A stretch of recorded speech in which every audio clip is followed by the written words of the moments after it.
Hi students, we are seeing our topic laws of motion, and in last lecture we have seen what is meant by the center of mass of the body.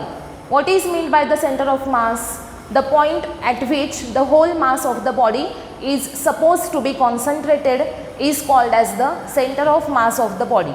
Definition of the center of mass is the point at which the whole mass of the body is supposed to be concentrated in order to study the motion of the body in accordance with Newton's laws of motion is called as the center of mass. Center of mass जे आहे त्याच्यासाठी मी तुम्हाला काल एक example दिलं होतं. Suppose एखादा ball आहे, तो बॉल जो आहे एखाद्या प्लेन सरफेसवरून मोशनमध्ये आहे, प्लेन सरफेसवरून तो मूव्ह होतोय, तर त्या बॉलमध्ये प्रत्येक पॉईंट हा ट्रान्सलेशनल आणि रोटेशनल या दोन्ही मोशन्समध्ये असतो. पण त्या बॉडीमध्ये, त्या स्पियरमध्ये असा एक पॉईंट आहे की ज्याचं फक्त आणि फक्त ट्रान्सलेशनल मोशन होतं, त्याचं रोटेशनल मोशन होत नाही. असा जो पॉईंट आहे त्याला आपण काय म्हणतो? सेंटर ऑफ मास. मग तो जो पॉईंट आहे तो कोणता पॉईंट आहे? तर तो आहे सेंटरचा पॉईंट. त्या स्पियरच्या सेंटरला जो पॉईंट आहे त्या पॉईंटचं फक्त ट्रान्सलेशनल मोशनच होतं, रोटेशनल मोशन होत नाही, आणि तो पॉईंट आहे त्याचा सेंटर. ओके, म्हणजे स्पियरचा सेंटर हा त्या स्पियरचा काय झाला? सेंटर ऑफ मास झाला. आणि सेंटर ऑफ मास जो आहे त्याचं फक्त कोणतं मोशन होतं? ट्रान्सलेशनल मोशन होतं. आणि त्या स्पियरचं पूर्ण मास हे कुठे कॉन्सन्ट्रेट असतं? तर त्या स्पियरच्या सेंटरला कॉन्सन्ट्रेट असतं. ओके, मग आता तुम्हाला आणखीन एक सांगितलं होतं मी की सपोज एखादी बॉडी आहे ती तुम्हाला रिप्लेस करायची आहे, तर तिच्या सेंटर ऑफ मासचं जे मास आहे, म्हणजे त्या बॉडीचं जे मास आहे ते कुठे सिच्युएटेड आहे? तर सेंटर ऑफ मासला. मग त्या बॉडीच्या मास एवढा सपोज एखादा पार्टिकल घेतला तर त्या पार्टिकलचं मास देखील तेवढंच असेल, आणि त्या पार्टिकलनी तुम्ही त्या बॉडीला काय करू शकता? रिप्लेस करू शकता. ओके, त्यानंतर नेक्स्ट आपण पाहिलेलं होतं बघा की सेंटर ऑफ मासचे position vector X Y Z coordinate कसे फाइंड आउट करायचे. याच्यामध्ये तुम्हाला काय सांगितलेलं होतं की सेंटर ऑफ मास आहे सपोज, आणि त्या सेंटर ऑफ मासचं तुम्हाला पोझिशन वेक्टर काढायचा आहे, तर तो कसा फाइंड आउट केला जातो? m1 r1 bar plus m2 r2 bar plus up to mn rn bar upon capital M. या पद्धतीने तुम्ही काय करता? त्याचा पोझिशन वेक्टर फाइंड आउट करता. त्यानंतर सेकंड आपण पाहिलं होतं की जर त्याचा एक्स कोऑर्डिनेट काढायचा आहे तर कसा काढायचा? तर m1 x1 plus m2 x2 plus up to mn xn divided by capital M. Capital M म्हणजे काय असतं? टोटल सिस्टीमचं मास असतं. त्यानंतर नेक्स्ट आपण पाहिलं वाय कोऑर्डिनेट कसा काढायचा? m1 y1 plus m2 y2 plus up to mn yn upon capital M. त्यानंतर नेक्स्ट पाहिलं झेड कोऑर्डिनेट. झेड कोऑर्डिनेट कसा फाइंड आउट केला जाईल? तर m1 z1 plus m2 z2 plus up to mn zn divided by capital M. याच्यावरून तुम्ही काय काढू शकता? तर त्याचा झेड कोऑर्डिनेट फाइंड आउट करू शकता. त्यानंतर आपण हे कोणासाठी पाहिलं? जर सिस्टीम ही n पार्टिकल्सची बनलेली असेल तर आपण हे फॉर्म्युले समेशनचे यूज करतो.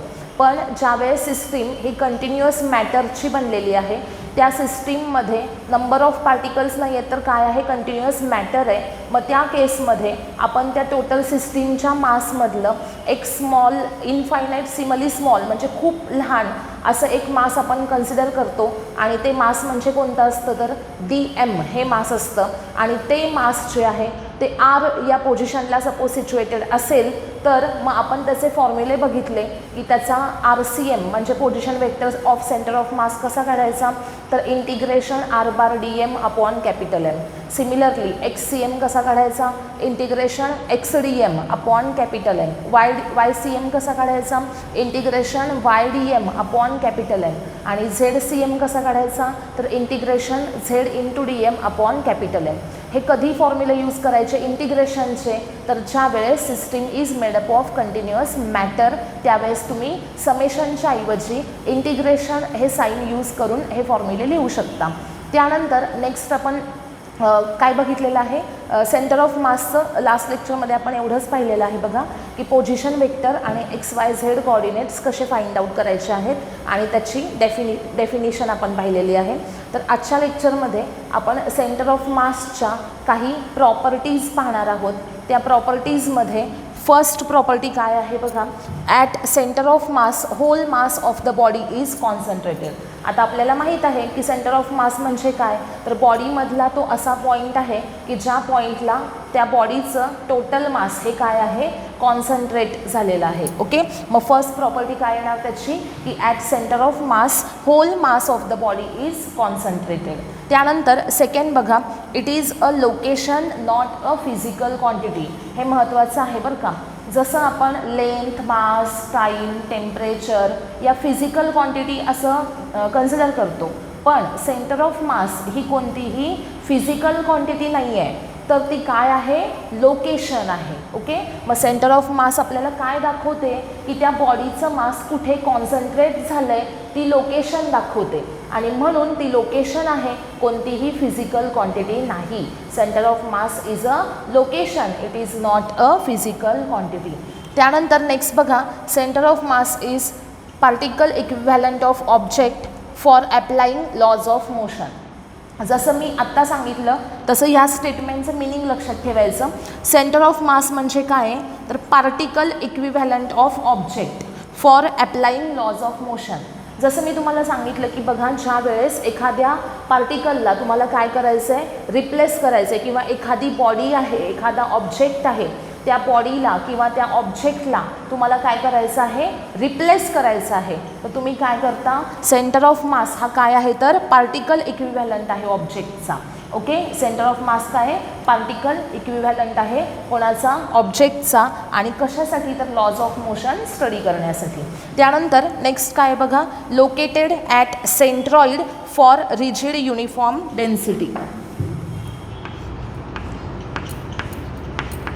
बघा काय सांगितलेलं आहे, located at centroid for rigid body of uniform density. याच्यामध्ये काय सांगितलं आहे की एखादी रिजिड बॉडी आहे. रिजिड बॉडी म्हणजे काय हे माहिती आहे सगळ्यांना, सांगितलं होतं मी लास्ट लेक्चरमध्ये.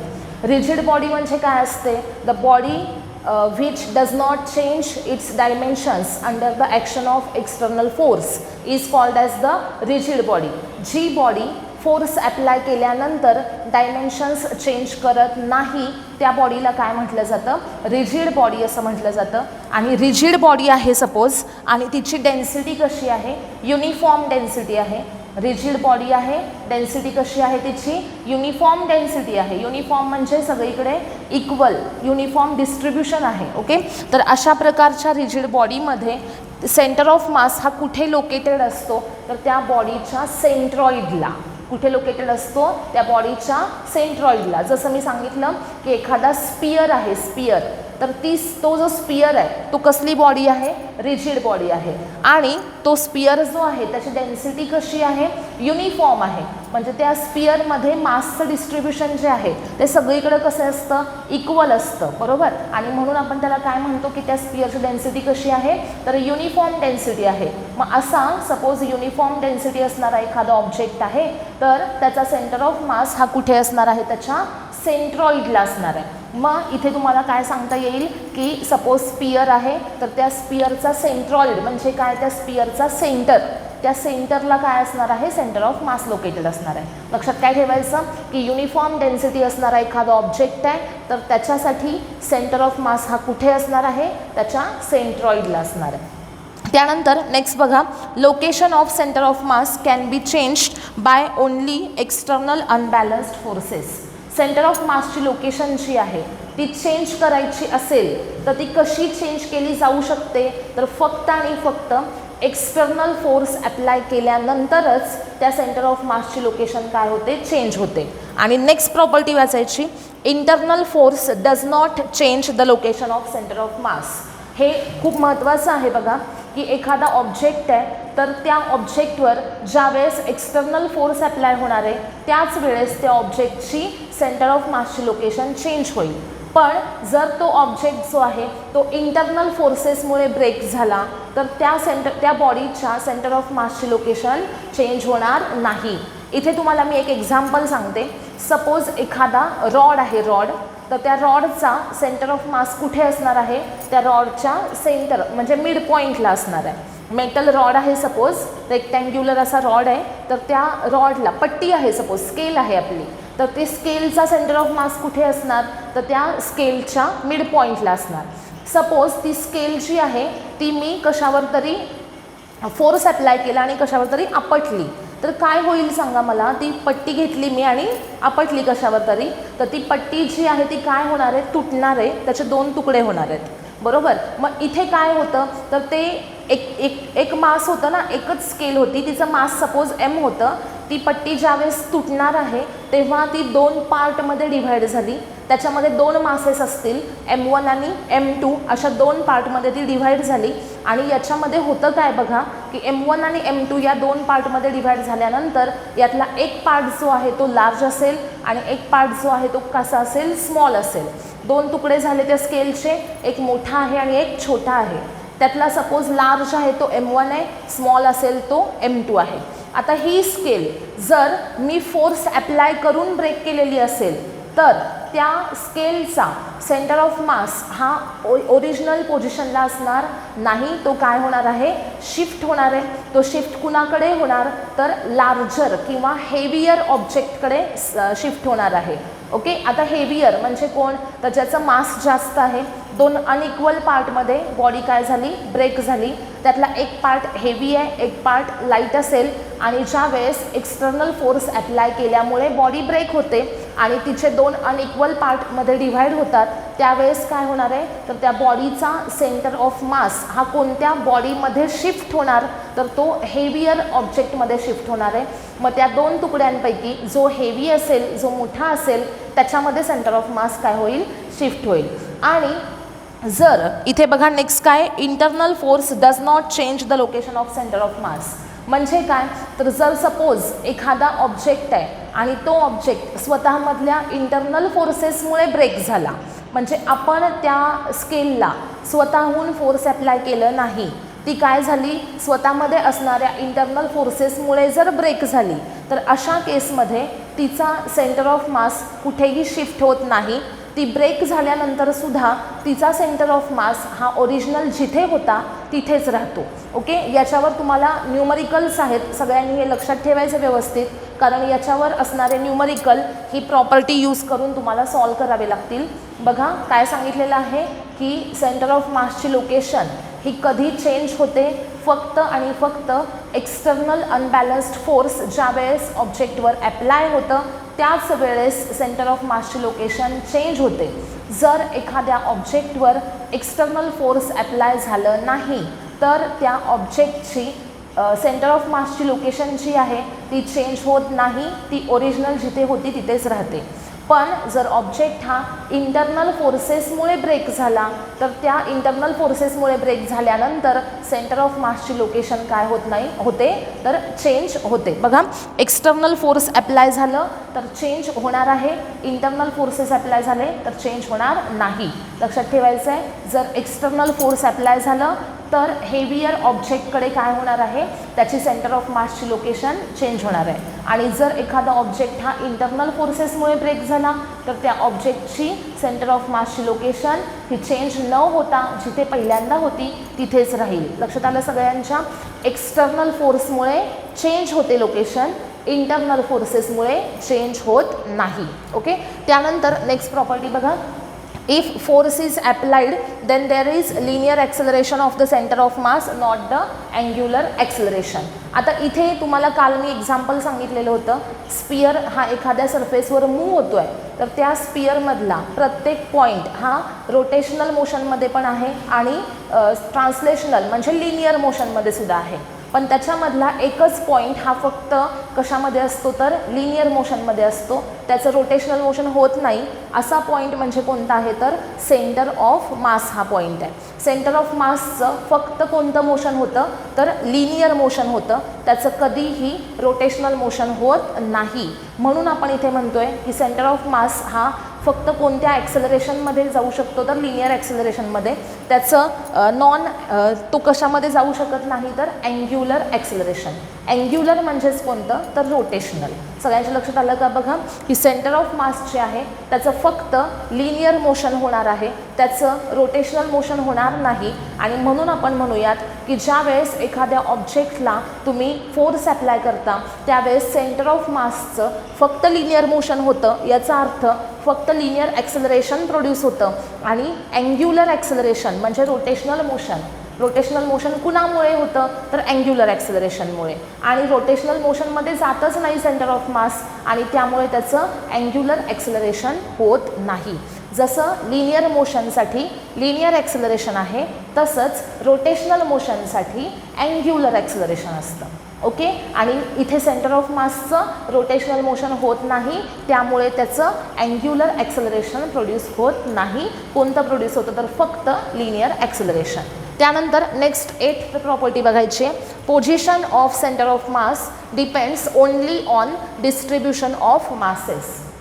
सेंटर ऑफ मासची पोझिशन ही फक्त कशावर डिपेंड आहे तर मासच्या डिस्ट्रीब्युशनवर डिपेंड आहे. म्हणजे जर इक्वल डिस्ट्रीब्युशन असेल सगळीकडे म्हणजे युनिफॉर्म डेन्सिटी असेल तर तो ऑब्जेक्ट जो आहे त्याचा सेंटर ऑफ मास कुठे असेल त्याच्या जॉमेट्रिक सेंटरला किंवा सेंट्रॉइडला असेल, बरोबर.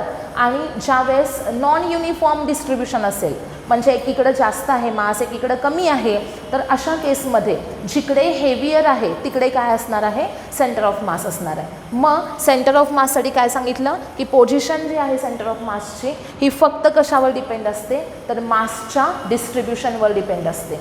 नेक्स्ट बघा, for system of particles centre of mass need not coincide with any of the particles.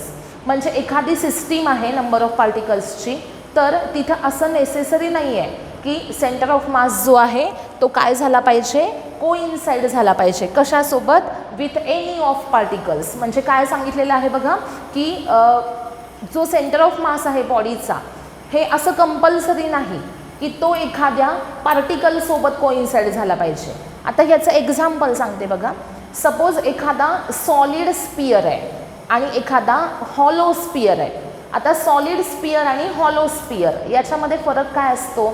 Suppose मेटलचा बॉल घेतला मी, मेटलचा बॉल, तर तो कसला स्पियर झाला सॉलिड स्पियर. म्हणजे आतमध्ये तो भरीव आहे ना म्हणून त्याला काय म्हणायचं सॉलिड स्पियर. आणि सपोज मी प्लास्टिकचा बॉल घेतला, प्लास्टिक बॉल जो आहे तो आतमध्ये कसा आहे एम्प्टी आहे म्हणजे तो आतमध्ये एम्प्टी आहे त्याला काय म्हणायचं हॉलो स्पियर. जो आतमध्ये भरीव आहे त्याला काय म्हणायचं सॉलिड स्पियर. मग सपोज आपण दोन असे बॉल घेतले, एक घेतला मेटलचा बॉल आणि दुसरा घेतला प्लास्टिक बॉल. म्हणजेच एक घेतला सॉलिड स्पियर आणि दुसरा काय घेतला हॉलो स्पियर. आता ह्या दोन्ही बॉडीज ज्या आहेत ह्या कशा आहेत सांगा मला तर स्पिरिकल बॉडीज आहेत. मग यांचं जे मास डिस्ट्रीब्युशन आहे ते सुद्धा कसं आहे युनिफॉर्म आहे म्हणजे युनिफॉर्म डेन्सिटी आहे.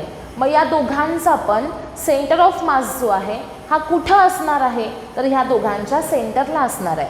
म्हणजे सॉलिड स्पियरचा सेंटर ऑफ मास असेल त्याच्या सेंटरला आणि हॉलो स्पियरचा सुद्धा सेंटर ऑफ मास असेल त्याच्या सेंटरला, बरोबर. आता सॉलिड स्पियर आहे त्याचा सपोज तुम्ही सेंटर ऑफ मास घेतला तर आतमध्ये भरीव असल्यामुळे त्याचा सेंटर ऑफ मास एखाद्या पार्टिकलला काय झाला तो कोइन्साइड झाला.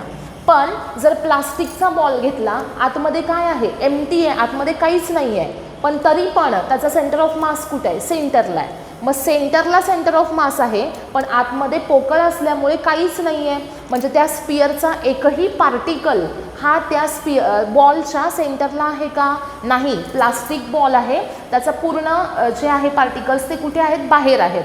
आतमध्ये कसं आहे एम्प्टी आहे आणि त्या बॉलचा जर तुम्ही सेंटर घेतला तर त्या प्लास्टिक बॉलचा एकही पार्टिकल हा त्या प्लास्टिक बॉलच्या सेंटरला असतो का नसतो. मग इथं काय होतं तर सेंटर ऑफ मास कोणत्याही पार्टिकलसोबत कोइन्साइड होत नाही.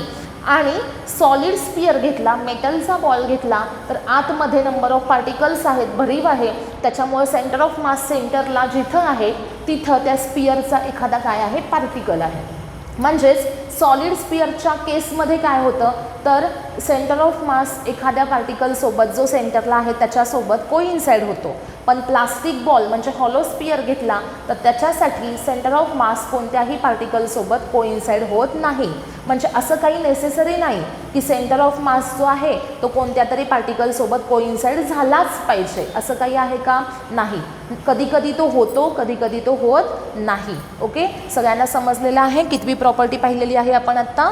8th प्रॉपर्टी बघितलेली आहे. Okay, position of centre of mass, 9th property पाहिली. For system of particles centre of mass need not coincide with any of the particles. Okay,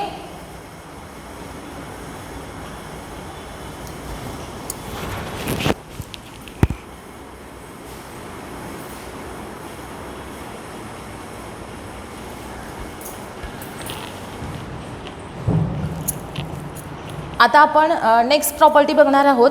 ती म्हणजे आहे बघा 10th प्रॉपर्टी.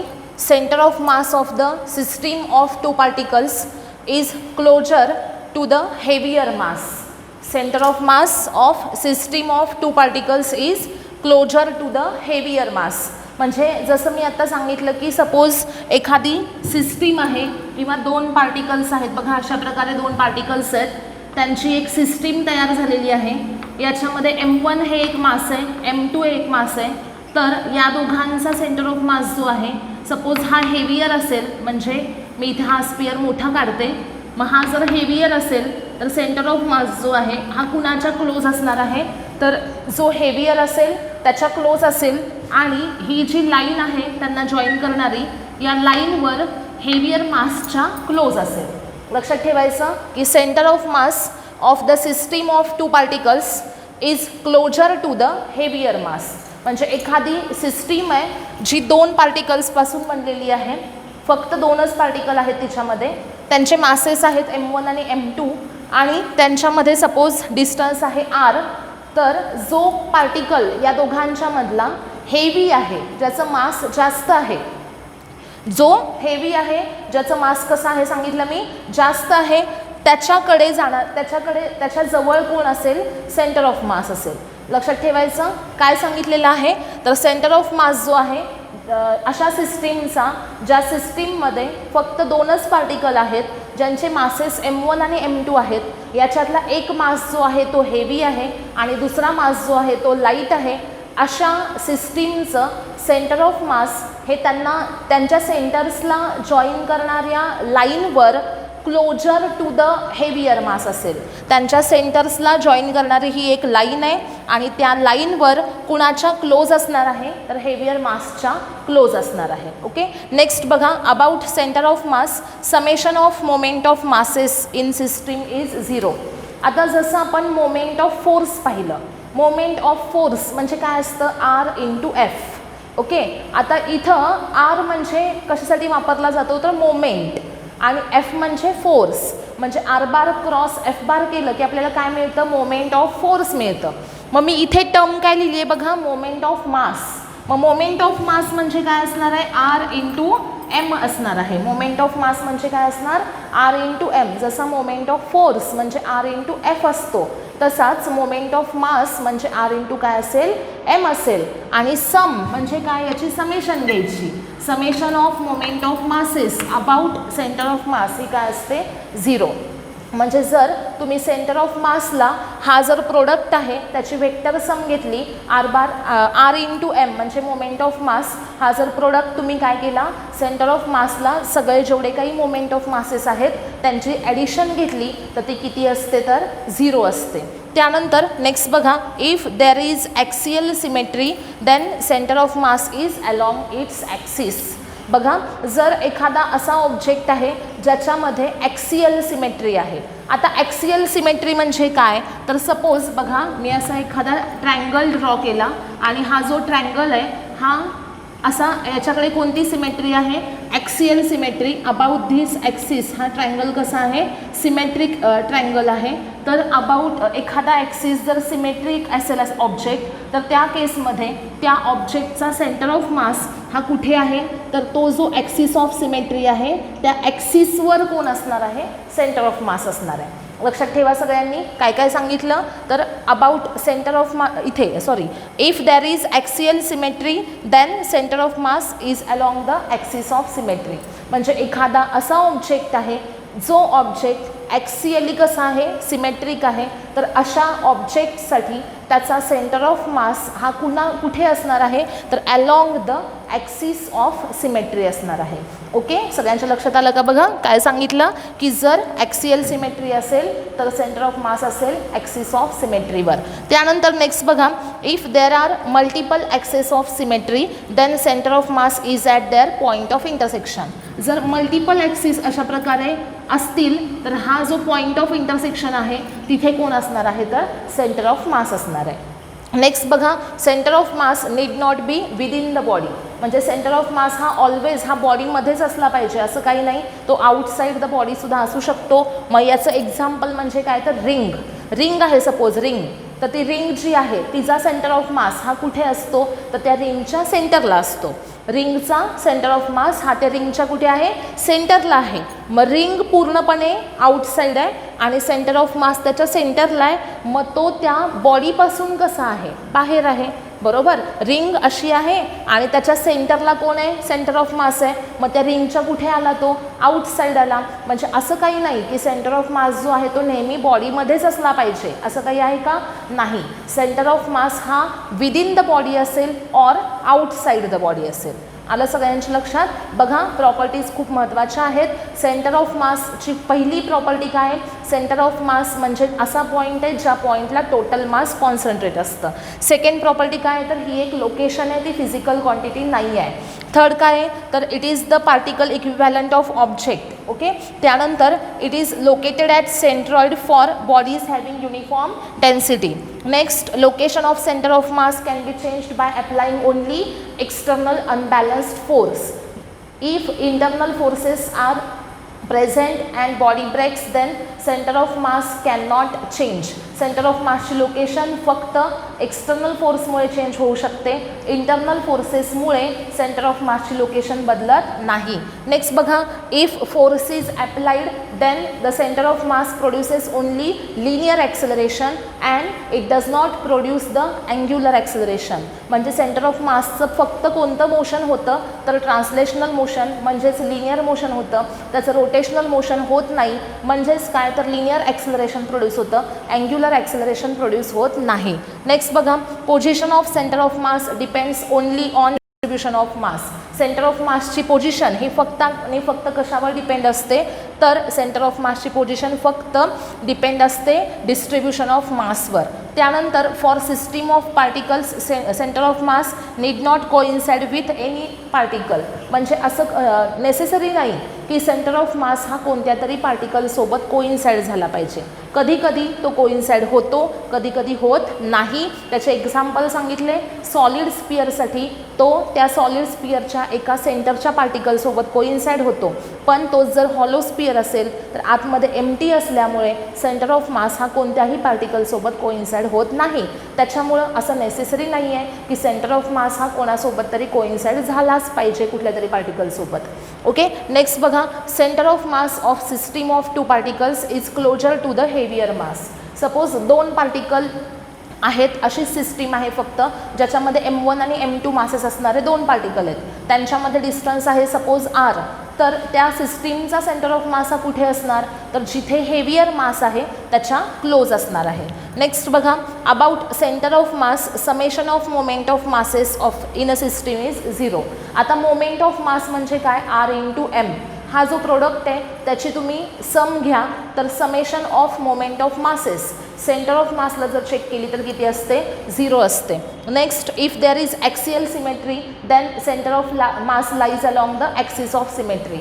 जर ॲक्सियल सिमेट्री असेल ऑब्जेक्टमध्ये तर तो जो ॲक्सिस आहे सिमेट्रिक ॲक्सिस त्या ॲक्सिसवरच कोण असणार आहे सेंटर ऑफ मास असणार आहे. जर मल्टिपल ॲक्सिस आहेत सिमेट्रिक म्हणजे काय if there are multiple axis of symmetry तर त्यांचा सेंटर ऑफ मास कुठे असणार आहे तर ते ॲक्सिस ज्या पॉईंटमध्ये इंटरसेक्ट होतात अशा प्रकारे हा जो पॉईंट ऑफ इंटरसेक्शन आहे तिथं कोण असेल तर बघा it is at there point of intersection. त्यानंतर centre of mass need not be within the body.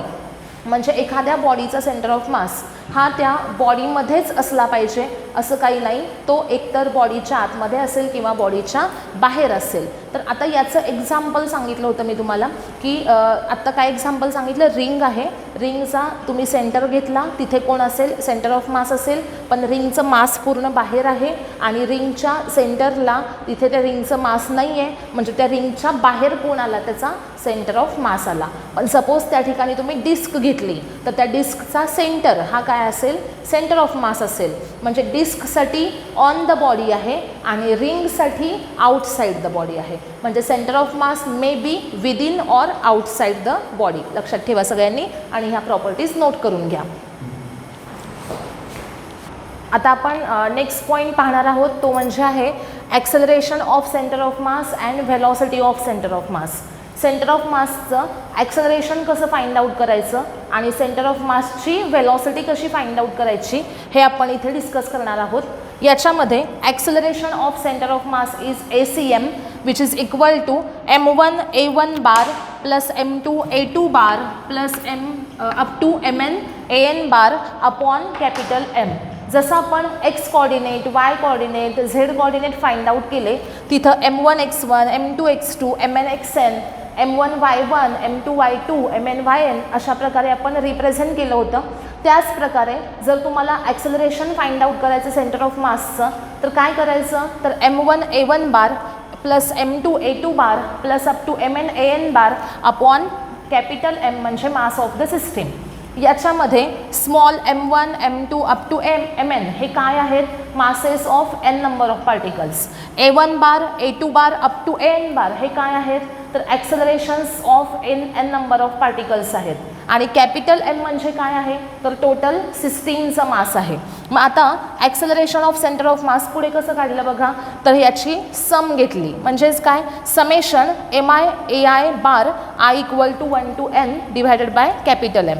आता जर आपण समेशन घेतली MI AIची, मास इंटू ॲक्सेलरेशन म्हणजे काय असतं, फोर्स असतं. म्हणजे ही समेशन आहे, कुणाची समेशन आहे, तर फोर्सेसची समेशन आहे. तुम्ही फर्स्ट पार्टिकलचं फोर्स घेतलं, सेकंडचं घेतलं, असं nth पार्टिकलपर्यंत सगळे फोर्सेस घेतले आणि त्यांची काय घेतली, ॲडिशन घेतली आणि मग आपल्याला काय मिळालं, समेशन ऑफ फोर्सेस म्हणजेच काय, रिझल्टंट फोर्स मिळालं. बरोबर, म्हणजे या समेशनच्या ऐवजी मी काय लिहिलं, रिझल्टंट फोर्स अपॉन M म्हणजे काय, मास ऑफ द सिस्टीम.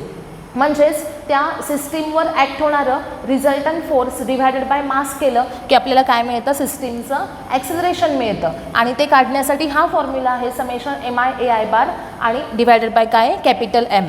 आणि हे जे आहे रिझल्टंट फोर्स अपॉन मास यालाच काय म्हटलं जातं, तर वेटेड ॲव्हरेज ऑफ फोर्सेस. काय म्हटलं जातं, वेटेड ॲव्हरेज ऑफ फोर्सेस. त्यानंतर जर सिस्टीम ही N नंबर ऑफ पार्टिकल्सची बनलेली असेल तर समेशन हे साईन यूज केलं जाईल. आणि जर सिस्टीम ही कंटिन्युअस मॅटरपासून बनलेली असेल तर समेशनला रिप्लेस केलं जाईल इंटिग्रेशनने आणि फॉर्म्युला येईल integration A bar DM upon capital M. त्यानंतर अशाच प्रकारे व्हेलॉसिटी सेंटर ऑफ मासची कशी काढायची, तर M1 V1 bar plus M2 V2 bar plus up to MN VN bar upon capital M. इथे V1 V2 up to VN या काय आहेत, तर N नंबर ऑफ पार्टिकल्सच्या व्हेलॉसिटीज आहेत. आता याच्याऐवजी समेशन MI VI बार आणि I equal to 1 to N टाकला आणि अपॉन काय लिहिला, कॅपिटल M. मग आता इथे M इंटू V म्हणजे काय असतं, मास इंटू व्हेलॉसिटी म्हणजे काय असतं, लिनियर मोमेंटम. म्हणजे इथे तुम्ही सम घेताय, कशाची सम घेताय, लिनियर मोमेंटम्सची सम घेताय. म्हणजे फर्स्ट पार्टिकलचं मोमेंटम प्लस सेकंड पार्टिकलचं मोमेंटम प्लस अप टू किती, nth पार्टिकलचं मोमेंटम, सगळ्यांची काय घेतली आपण इथे, ॲडिशन घेतली. मग आता इथे तुम्हाला N पार्टिकलच्या मोमेंटमची ॲडिशन घेतल्यानंतर काय मिळालं, तर रिझल्टंट लिनियर मोमेंटम मिळालं. म्हणजे याच्याऐवजी मी काय लिहिलं, रिझल्टंट लिनियर मोमेंटम आणि अपॉन कॅपिटल M म्हणजे काय, तर मास ऑफ द सिस्टीम. त्यानंतर resultant linear momentum upon mass केलं की आपल्याला काय मिळते, वेटेड ॲव्हरेज ऑफ मोमेंटम. काय मिळाली, वेटेड ॲव्हरेज का म्हटलं आहे, का तर मासने डिव्हाइड केलं आहे. आणि वेटेड इथं काय घेतोय रिझल्टंट घेतोय मग वेटेड ॲव्हरेज काढली आपण कशाची तर मोमेंटमची म्हणून लिहिलं आहे वेटेड ॲव्हरेज ऑफ मोमेंटम आणि व्ही सी एम बार जर एखादी बॉडी आहे तर ती कंटिन्युअस मॅटरपासून बनलेली असेल तर समेशनला रिप्लेस केलं जाईल इंटिग्रेशननी आणि फॉर्म्युला काय येईल integration V bar D M upon capital M लक्षात ठेवा सगळ्यांनी बघा वेलॉसिटी फाइंड आउट करण्यासाठी summation M I V I upon capital M हा फॉर्म्युला वापरायचा आणि ॲक्सेलरेशन फाइंड आउट करण्यासाठी summation M I A I upon capital M हा फॉर्म्युला वापरायचा त्यानंतर सिस्टीम जर कंटिन्युअस मॅटरची बनलेली असेल तर इंटिग्रेशन यूज केलं जाईल ॲक्सेलरेशनसाठी integration A bar D M upon capital M आणि व्हेलॉसिटीसाठी integration V bar D M upon capital M okay सगळ्यांच्या लक्षात आलेलं आहे का बघा इथे आपण काय पाहिलं तर सेंटर ऑफ मासची ॲक्सेलरेशनची व्हॅल्यू कशी काढायची आणि व्हेलॉसिटीची व्हॅल्यू कशी काढायची ओके नोट करून घ्या